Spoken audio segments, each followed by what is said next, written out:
రాజధాని రైతుల సమస్యల పరిష్కారం కోసం సిఆర్డీఏ కార్యాలయంలో త్రిసభ్య కమిటీ సమావేశమైంది. భేటీలో కేంద్ర మంత్రి పెమ్మసాని చంద్రశేఖర్, మంత్రి Narayana, MLA Tenali Shravan Kumar, CRDA commissioner Vijayaramaraju అధికారులు పాల్గొన్నారు. గ్రామ కంఠాల్లోని పరిస్థితులపై ప్రధానంగా చర్చించారు. మౌలిక వసతుల అభివృద్ధికి ప్రాధాన్యం ఇవ్వాలని నిర్ణయించారు. రాజధాని గ్రామాల్లో సిఆర్డీఏ అధికారులు పర్యటించాలన్నారు. గ్రామ సభలు పెట్టి సమస్యలను వీలైనంత త్వరగా పరిష్కరించాలని సూచించారు. సిటీలో రైతుల యొక్క సమస్యలు ఏదైతే ఉందో వాటి మీద డిస్కస్ చేయడం జరిగింది.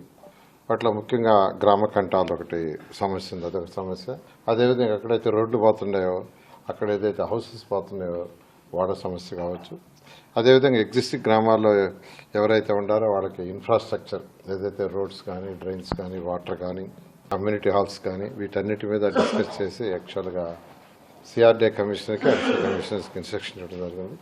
సిఆర్డీఏ కమిషనర్ గారు కొత్తగా వచ్చారు కాబట్టి వాడిని 29 గ్రామాల్లో పోయి ఫస్ట్ మీటింగ్ పెడితే వాళ్ళకు కూడా ఒక క్లారిటీ వస్తుందనే ఉద్దేశంతో షెడ్యూల్ వేసుకొని ఈ నెలాఖరు లోపల అన్ని గ్రామాలు తిరిగి వస్తూ ఉన్నారు.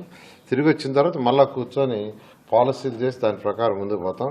నేను రైతు సోదరులందరికీ ఒకటే చెప్పేది, ఏదైతే పాలసీ ఉందో ఆ పాలసీని ఫాస్ట్గా ఇంప్లిమెంట్ చేస్తాం.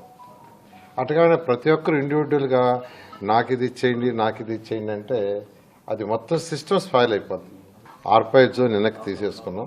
ఎందుకనంటే ఏదైతే రెవెన్యూ వాళ్ళకి ఇచ్చామో రెవెన్యూ వాళ్ళు 1 సెంట్ కోసం తీసుకున్నారు. అయితే రెవెన్యూ వాళ్ళు పేమెంట్ చేయలే. దాన్ని యాక్చువల్గా వాళ్ళకి నోటీస్ ఇచ్చాం 2 సార్లు. అందువల్ల యాక్చువల్గా దాన్ని బ్యాక్ తీసుకోవడం జరిగింది. వాళ్ళకి ఎవరైతే గత ప్రభుత్వం ఏదో 1 సెంట్ అని కొందరికి ఇచ్చిందో వాళ్ళు ఏ జిల్లాలో ఉండారో ఆ జిల్లాలో వాళ్ళకి 1 సెంట్ ఇవ్వమని ముఖ్యమంత్రి గారు ఆదేశించారు. దాని మీద కన్సర్న్ కలెక్టర్లు వాళ్ళని ఐడెంటిఫై చేసి వాళ్ళకి ఇవ్వటం జరుగుతుంది.